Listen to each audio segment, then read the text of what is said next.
Bismillahirrahmanirrahim. Assalamualaikum warahmatullahi wabarakatuh. Innal hamdalillah nahmaduhu wa nasta'inuhu wa nastaghfiruh wa na'udzu billahi min syururi anfusina wa min sayyiati a'malina. May yahdihillahu fala mudhillalah wa may yudlil fala hadiyalah.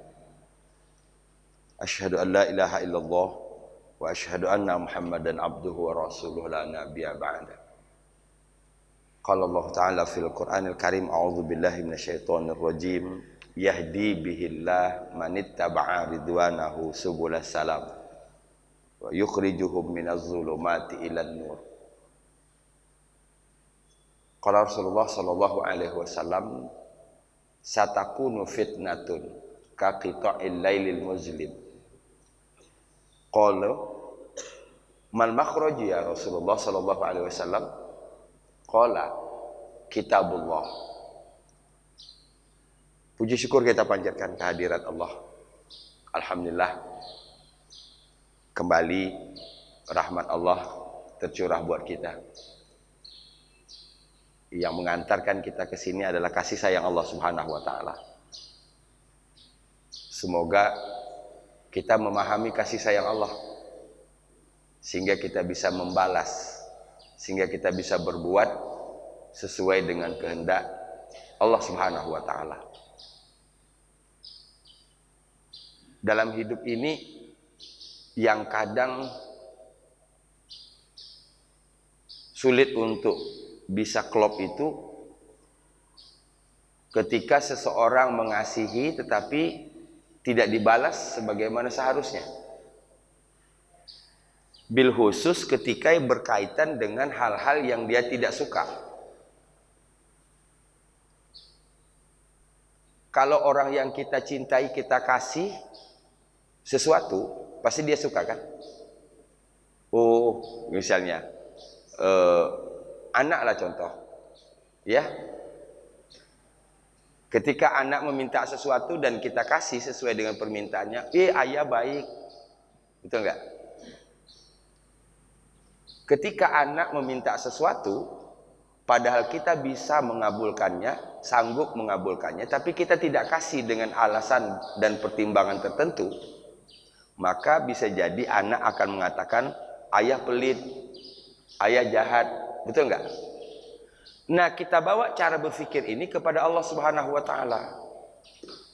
Ada yang kita minta dikabulkan, betul? Ada yang kita minta tapi belum dikabulkan. Saya tidak menyebut tidak dikabulkan, tapi belum dikabulkan. Karena doa itu pada dasarnya pasti akan dikabul, hanya saja dengan berbagai macam cara. Pertama, yang kita minta dan diberikan oleh Allah sesuai dengan permintaan. Nah, ini standar lah ini. Ya, kita minta A dan Allah kasih A. Semua orang pasti akan mengatakan doanya diijabah. Ada lagi di sisi lain kita minta A tapi Allah kasih B. Paham? Kita minta A dikasih oleh Allah B. Kenapa? Karena ini berkaitan dengan soal pertimbangan. Pertimbangan kita yang baik adalah A, sementara pertimbangan Allah yang baik itu adalah B. Nah, kira-kira kalau orang yang nomor 2 ini kira-kira bisa nggak mengatakan Allah maha baik? Betul? Hanya orang terpilih lah yang bisa mengatakan. Kalau dia minta A tapi dikasih B, hanya orang terpilih lah yang bisa mengatakan Allah maha baik. Tapi yang tidak terpilih, yang jauh dari rahmat Allah, maka akan mengatakan, ya Allah, mengapa dikasih B?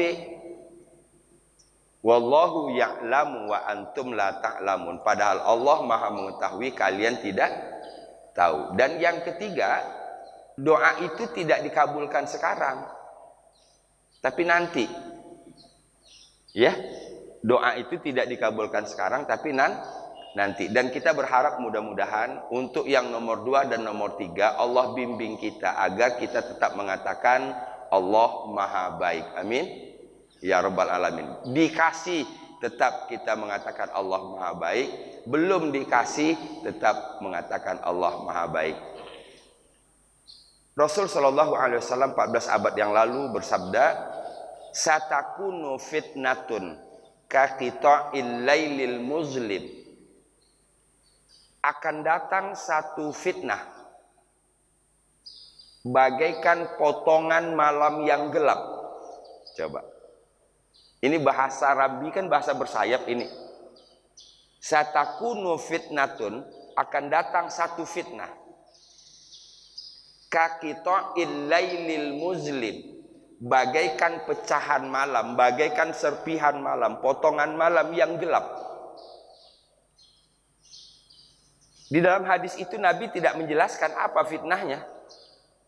Cuman yang disebutkan fitnatun, satu fitnah. Dan sahabat paling bijak. Sahabat juga nggak nanya, fitnahnya apa ya Rasul? Coba. Ini pertanyaan orang bijak. Pertanyaan orang bijak. Sahabat tidak bertanya, ya Rasul, nanti fitnahnya fitnah apa? Yang ditanya oleh mereka adalah, mal makhraju minha ya Rasulullah. Apa artinya? Mal makhraju, apa jalan keluarnya? Minha, dari fitnah itu ya Rasulullah, wahai Rasulullah. Ini cerdas ini yang bertanya.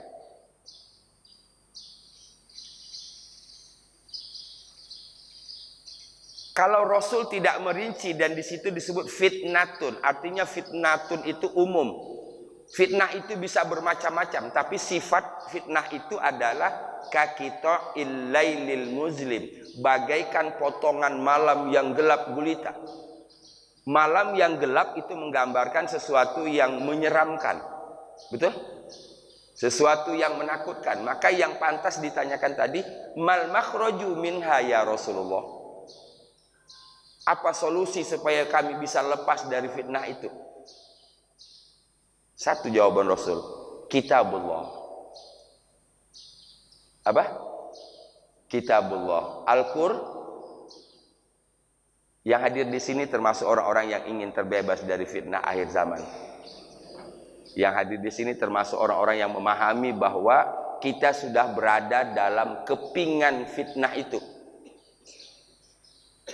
Panjang ini, banyak ini kalau mau kita bahas. Kita nggak usah bahas.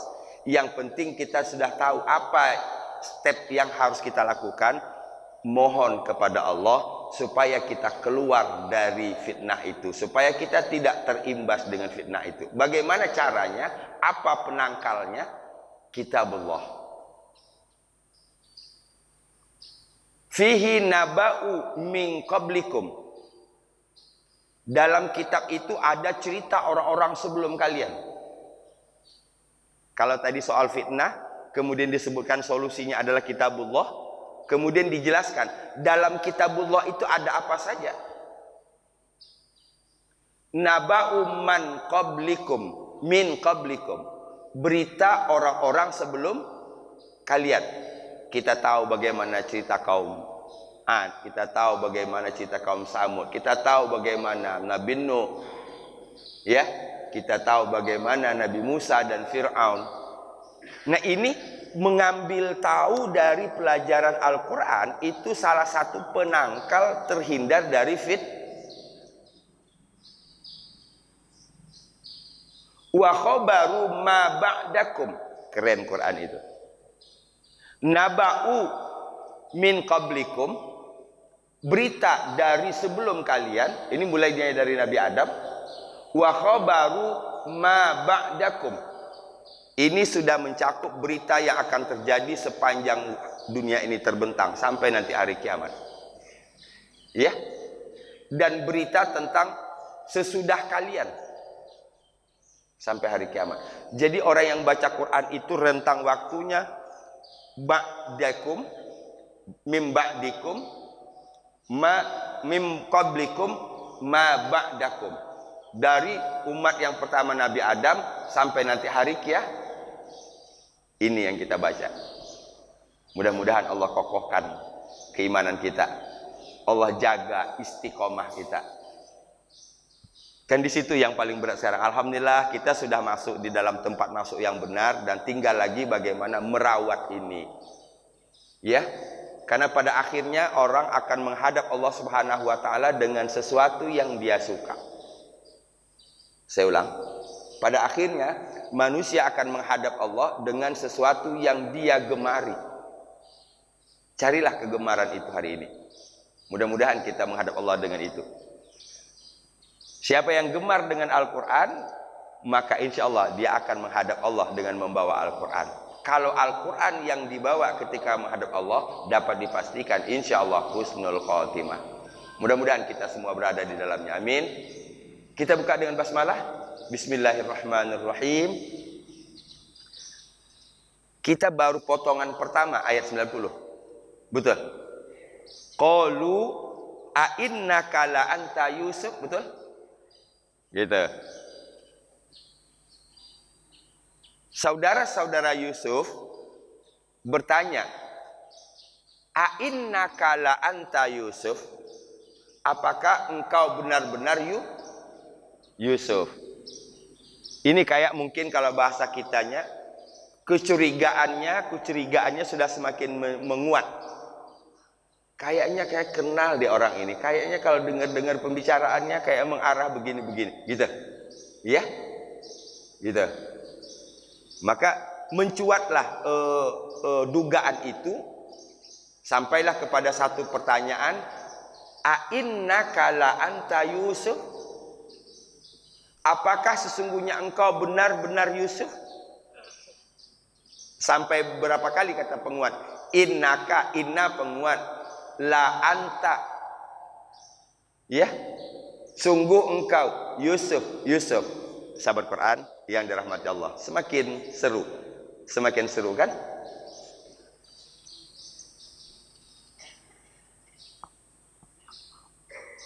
Rasa semakin seru ketika kita membaca Quran, itu yang harus kita gali. Sehingga muncul terus penasaran, rasa ingin tahu. Kalau itu sudah ada di sini, maka kita bisa insya Allah berlama-lama dengan Quran. Garansi saya, kalau orang yang tidak ngerti artinya baca Quran paling kuatnya 1 jam. Karena dia hanya bisa baca, dia tidak tahu arti. Tapi kalau kita yang sedikit mengerti arti, insya Allah kita bisa lebih lama dari itu. Karena ini kita bekerja. Insya Allah ngantuknya relatif lebih lama daripada yang tidak ngerti.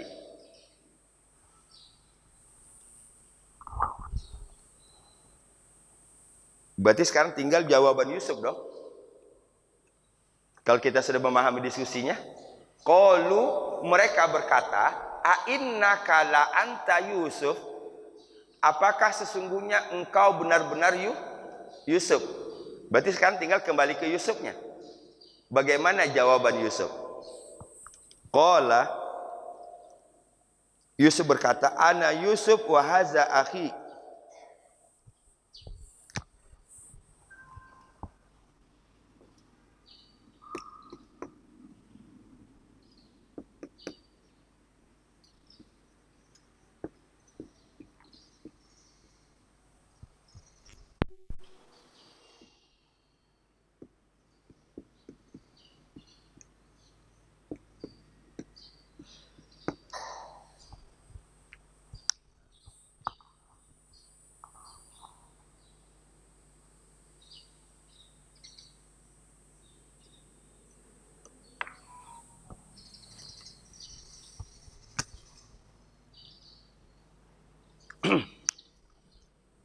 Oke. Tidak ada kata baru. Tidak ada taruh potongan kedua ayat ke-90. Qala, ini bisa diterjemahkan Yusuf menjawab. Kan gitu? Bukan, jangan terlalu letterlek lagi berkata, bukan. Qala, Yusuf menjawab. Karena ini jawaban dari pertanyaan. A innaka la anta Yusuf? Apakah engkau benar-benar Yusuf? Qala, Yusuf menjawab, ana Yusuf. Nah, baru. Yuk kita pakai main imajinasi sebentar yuk. Ya. Yuk kita main imajinasi sebentar. Itu aja dulu. Ketika Nabi Yusuf ditanya, apakah sesungguhnya engkau benar-benar Yusuf?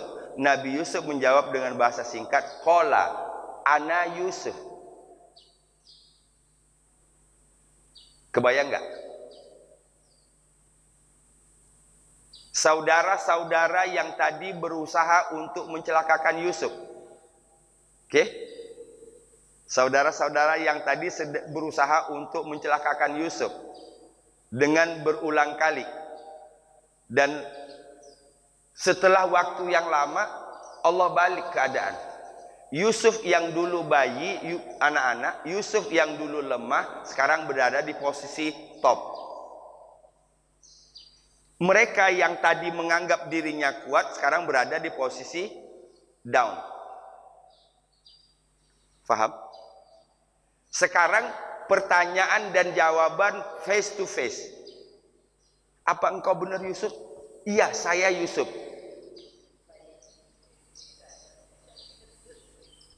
Bu Emi berbuat salah dengan saya. Contoh ya. Contoh, oh, enggak dah, saya yang berbuat salah sama Bu Emi. Salahnya fatal banget. Setelah beberapa lama kita tidak ketemu. Ya. Tiba-tiba di satu momen bertemu. Saya bertanya, apakah benar Ibu Bu Emi? Iya, saya Bu Emi. Kira-kira perasaan saya gimana? Di saat itu pikiran saya kemana? Nah, itu 20 tahun yang lalu perginya itu. Betul? Nah, kalau pikiran sudah balik ke 20 tahun yang lalu, gimana ini kita nih? Aduh. Bisa dibayangkan? Nah, ini yang saya maksud. Ini bagian dari tadabbur, mengolah rasa dengan Al-Quran. Dan kita merasakan bagaimana Yusuf menjadi Yusuf. Kita merasakan, seakan-akan merasakan bagaimana menjadi saudara-saudara Yusuf. Semakin kita baca Quran, semakin terasa itu.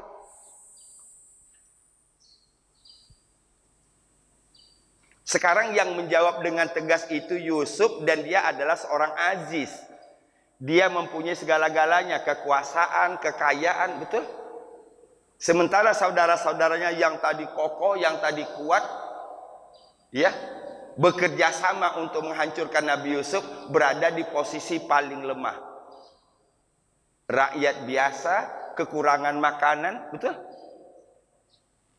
Dihubungkan lagi dengan kesalahan puluhan tahun yang lalu yang pernah kita tidak bisa membayangkan ini.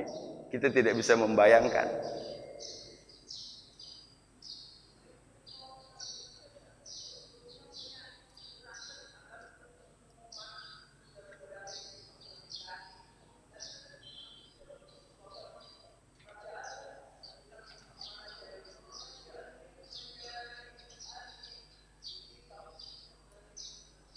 Ya, Nabi sudah dibekali dengan segalanya.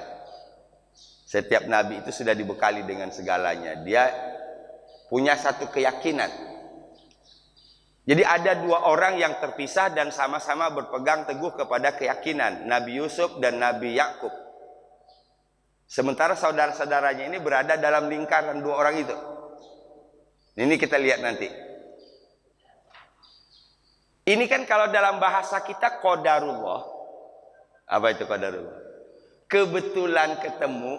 Sebenarnya bukan enggak pas kebetulan. Karena dalam hidup ini tidak ada yang kebetulan. Semuanya sudah direncanakan. Manusia punya rencana, Allah punya rencana. Yang pasti akan terjadi adalah rencana Allah. Ketika kita tidak merencanakan dan rencana Allah terjadi, biasanya kita menyebut dengan kebetulan. Qadarullah, bukan kebetulan. Sudah ketentuan Allah. Diperkuat lagi. Ana Yusuf wa hadza akhi. Ini sebenarnya memperkuat jawaban. Ini wahada akhi. Wahada akhihi, siapa yang dimaksud? Bunyamin. Wahada, dan ini akhihi, saudaraku. Saudara laki-lakiku. Kalau saudara saja akhun. Akhun. Itu kalau saudara laki-laki akhun. Ini kasroh. Kasroh huruf ya mati menunjuk kepada kepunyaan. Akhun, saudara laki-laki. Akhi, saudara laki-lakiku.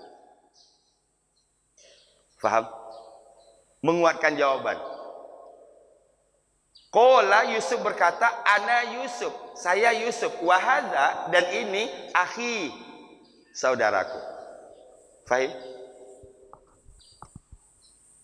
Oke, kita tinggalkan bayangan kita yang tadi. Tapi yang jelas kita sudah bisa merasakan. Kalau tadi kita mencoba mendalami perasaan saudara-saudara Yusuf. Sekarang yuk kita balik. Seakan-akan kita semua jadi Yusuf. Paham nggak maksud saya? Yusuf kan sudah kenal lama dengan saudaranya ini, tapi ditahan. Ini momennya, gitu. Ini kalau kita begitu ditanyain, itulah bob. Paham nggak? Gitu. Betul nggak? Kalau kita ketemu dengan orang yang pernah menjahati kita dan jahat dengan kita, mungkin nggak bisa selama Yusuf menahan rasanya kali, nggak bisa. Nah, pelajaran dari sini, Yusuf hebat memanage perasaan itu, mengolah rasa itu. Kenapa saya sebut memanage? Dia mainkan peran.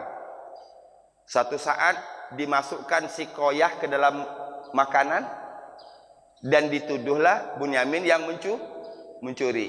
Besoknya pertama sekali mengatakan, besok kalian datang tapi dengan syarat membawa saudara laki-laki kalian. Kan permainan itu. Mudah-mudahan Allah kita anugerahkan kita kemampuan seperti Yusuf, supaya kita kebenaran tetap tegak dan tapi tidak salah, gitu loh. Ini kalau saya membayangkan, ketahuan ini orang yang 20 tahun yang lalu yang mau bunuh saya. Oh, lu rupanya, lu. Kita rakyat biasa aja langsung panggil polisi, itu tangkap polisi. Apalagi kalau kita sebagai penguasa. Paham? Keren, keren. Ini kehidupan kan ini? Ini kehidupan. Dan tidak jarang terjadi saya karena dendam yang lama tadi begitu berkepanjangan, begitu ketemu dengan orang yang menyakiti tadi, langsung saya pukul lagi. Nanti masalah saya hilang. Persoalan lama hilang, muncul persoalan. Oh, terjadi pemukulan, Pak Jasdi mukul orang. Itu yang diangkat. Persoalan lama, dia mau membunuh saya akan hilang. Betul nggak? Oh, itulah ternyata kecerobohan manusia. Tapi begitu Allah gambarkan keahlian, skillnya Nabi Yusuf alaihissalam dalam mengolah rasa. Sudah dua rasa paling tidak yang kita bisa pelajari dari Nabi. Pertama rasa cinta, kedua rasa amarah. Rasa cinta. Bagaimana Nabi Yusuf memedam rasa cinta? Dengan siapa? Zulai? Emang Yusuf nggak suka ketika itu? Saya ulang. Dua rasa ini kita belajar dari Nabi Yusuf. Bagaimana bisa mengatur rasa itu? Karena kalau ini tidak diatur, inilah yang mencelakakan manusia. Ketika terjadi peristiwa Zulaikha dan Yusuf, pertanyaan saya, ketika itu Yusuf pengen juga nggak, tertarik juga nggak dengan Zulaikha? Tertarik. Hamma bihi wa hamma biha. Hammat bihi wa hamma biha. Zulaikha menginginkan Yusuf, Yusuf juga menginginkan Zulaikha. Tapi Yusuf tahu itu bukan mahramnya, dia istri orang, itu loh. Sehingga kalau bahasa kitanya ditahan. Paham? Itu memendam rasa cinta. Kedua di sini kita lihat memendam. Kalau dalam bahasa kita memendam rasa marah. Memanage rasa marah. Jadi orang yang baca surat Yusuf itu targetnya satu, emosionalnya bagus. Ya? Orang yang baca surat Yusuf insya Allah emosionalnya bagus. Ketika dia mencintai sesuatu, dia tidak akan salah dalam menempatkan cinta. Ketika dia membenci sesuatu, dan dia pun akan menempatkan ketidaksukaan itu dalam koridor yang dibenarkan oleh Allah Subhanahu wa taala. Celaka dan manusianya ini kan karena dua hal itu. Cinta yang tidak terkontrol, kemarahan yang tidak terkontrol, betul? Keinginan yang tidak terkendali, itu saja sebenarnya yang menghancurkan manusia. Fahim? Qala, Yusuf berkata, Ana Yusuf wa hadza akhi. Saya Yusuf dan ini saudaraku. Langsung hafal kan? Ananya, di atas ana itu alifnya ada buletan. Ini sudah berkali-kali. Ini berarti alifnya tidak dibaca. Jadi artinya alif tidak membuat nanya menjadi dua harokat, tapi tetap satu harokat. Qala ana Yusuf wa hadza akhi. Hadza dua harokat bertemu dengan alif, jadi lima harokat. Qala ana Yusuf wa hadza akhi. Ya. Qala ana Yusuf wa hadza akhi. Lagi.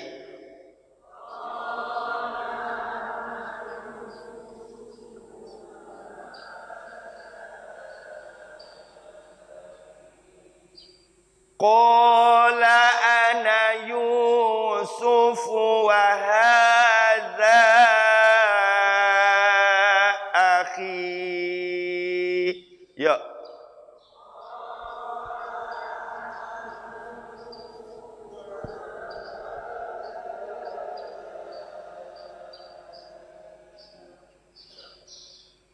Pendek tapi napasnya lumayan. Ya? Pendek tapi napas lumayan, karena ana Yusufu itu kita harus lompat-lompat begini. Tidak ada yang boleh panjang. Qala ana Yusufu wa hadza akhi. Lagi.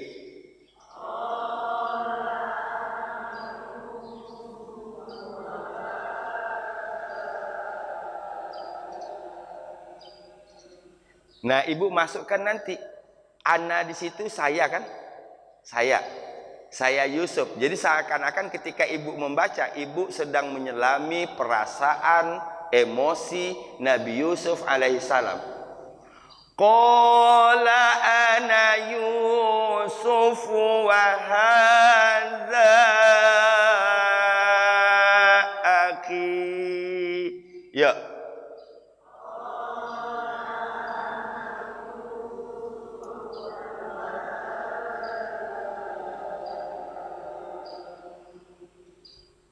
Berarti di saat itu kita bayangkan ada dua yang kita bahas tadi, tapi satu yang belum kita bahas. Bunyamin kan? Oke? Bunyamin kan sudah duluan ketangkep.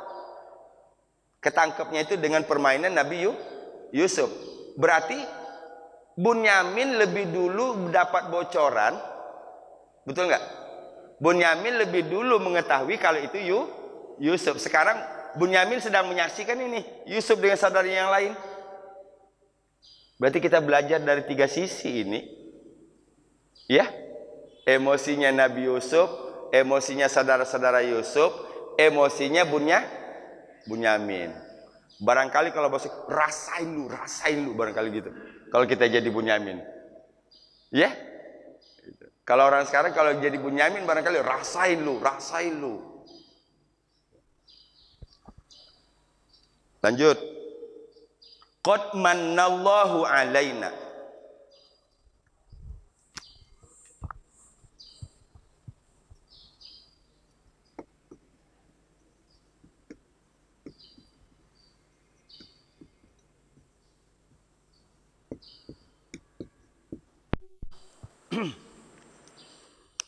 Satu saja kata baru di sini. Apa? Manna.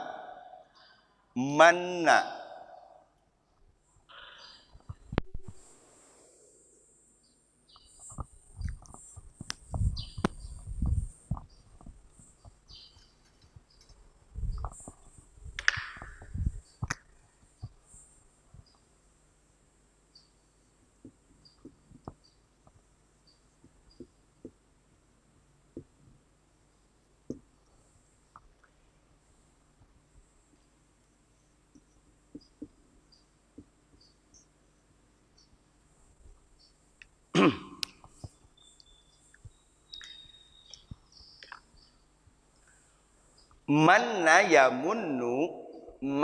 yamunnu artinya karunia, memberikan karunia. Manna itu sendiri asalnya dari kata manana. Ya, jadi kalau ada huruf tasdid begini, ini kan berarti huruf nunnya 2 dong. Ini berarti kalau kita rinci mana.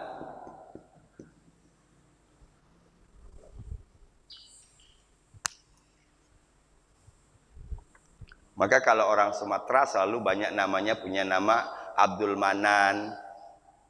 Ya? Abdul Manan. Manan itu dari kata manna. Memberikan karunia. Ya, Pak.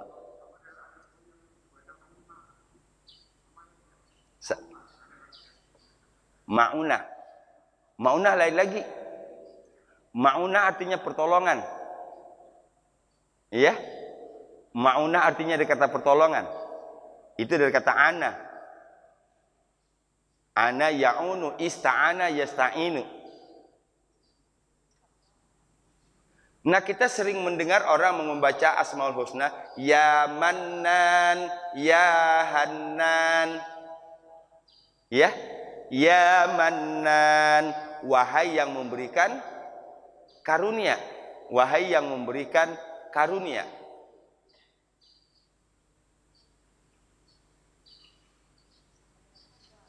Ya?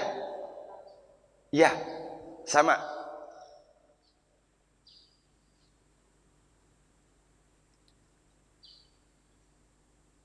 Oke. Qad manallah, sungguh. Saya ajarin bahasa Arab dulu dia sebentar. Kita belajar bahasa Arab dulu. Bahasa Arab sederhana. Semudah kita bersiul. Bahasa Arab itu. Iya? Gitu. Jadi bahasa Arab itu semudah kita bersiul. Ini saya ajarkan. Kalau ada qad, oke? Kalau ada qad, maka sesudahnya pasti kata kerja bentuk lampau. Itu aja. Ini kata kerja bentuk lampau atau bahasa Arabnya fi'il madhi. Kalau ada qad, maka sesudahnya berarti kata kerja bentuk lampau. Udah sekarang buka Quran sambil iseng cari aja qad. Pasti sesudahnya kata kerja bentuk lampau. Wih, hebat wih.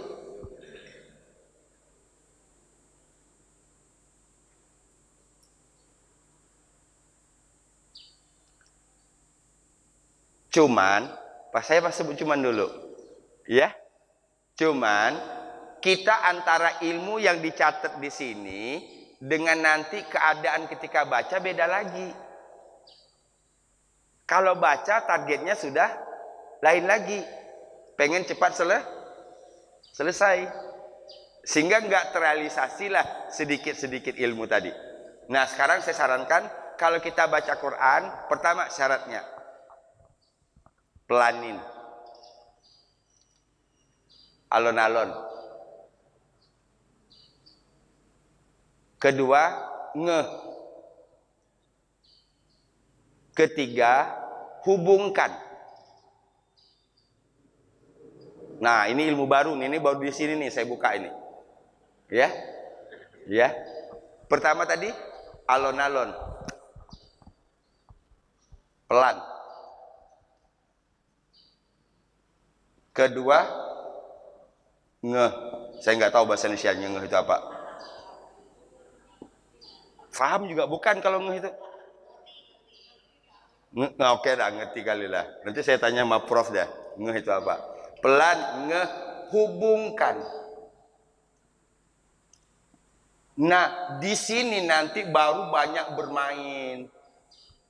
Di sini baru ketemu hasil. Tadi, qad sesudahnya fi'il madhi, sesudahnya bentuk lam. Oh, berarti qad qamatis shalah. Oh, berarti qamatis shalah itu fi'il madhi dong. Qad khalat min qablikum laqad kana lakum fi rasulillahi uswatun hasanah. Itu yang saya maksud hubung-hubungkan. Nah disitulah kita merasa ini kebuka. Padahal asbabnya dari satu yang kecil. Rumusnya tadi, setiap sesudah qad pasti kata kerja bentuk lampau. Qad khalat min qablikum. Banyak sekali. Semakin banyak kita baca Quran, semakin banyak akan kebuka. Oh, ini ada di surat ini. Oh, ini ada di sini. Oh, ini ada di sini. Yang paling gampang sekali kita 5 kali semalam mendengar. Qad qamatis shalah. Berarti qamat adalah fi'il madhi. Qamat adalah fi'il madhi.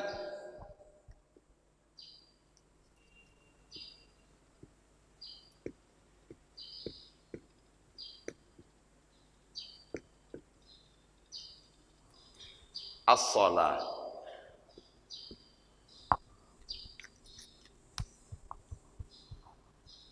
Sungguh salat telah didirikan.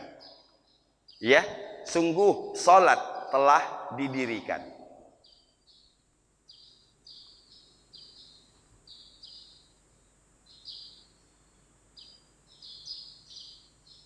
Laqad khalaqnal insana fi ahsani taqwim. Laqad khalaqna. Khalaqna fi'il apa? Khalaqna fi'il apa? Madhi. Yang tadi aja dibalik-balik. Kalau ibu ingin merasakan kebukanya di sini, satu ini saja. Ya. Tapi satu hari targetin. Nih, saya ini sekali baca ini mau nyari quote aja dulu. Cari aja quote dulu.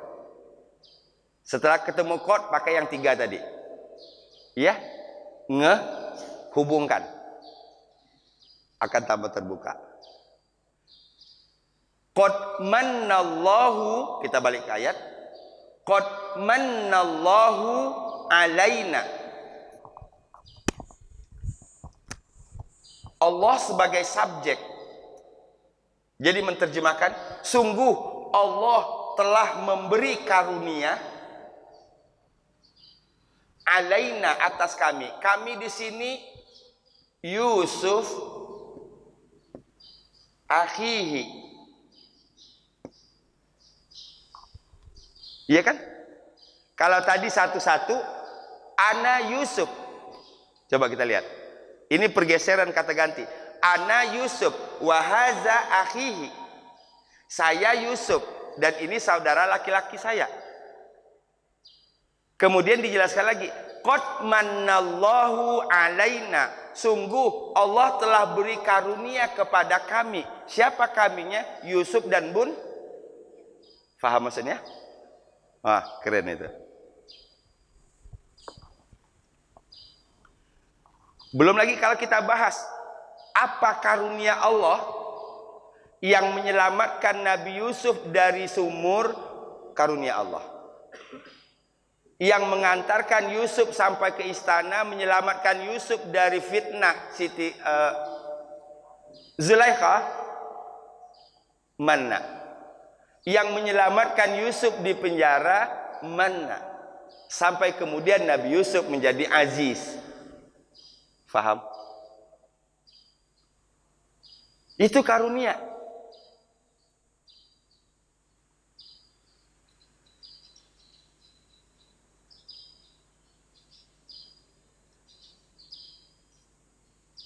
Karunia lanjutannya, sampai hari ini dia bertemu dengan bunnya, dia bertemu dengan Bunyamin. Itu bagian dari manna. Qad mannallahu alaina. Allah telah memberi karunia kepada kami.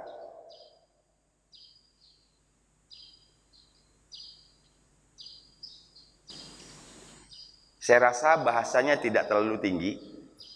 Saya rasa akan mudah difahami. Nah, ketika bahasanya mudah difahami, maka yang perlu kita lakukan adalah dalami rasanya. Dalami rasanya. Karena Quran itu beda-beda nanti. Ada yang kalimatnya sulit, fokus kepada pemahaman. Ya. Nah, kalau sudah dapat paham dikit, kembangkan pemahaman itu. Sehingga itulah cara Allah Subhanahu wa taala membuka ini, membuka pikiran. Disitulah setelah terbuka Allah akan mencurahkan kasih sayangnya. Amin ya rabbal alamin.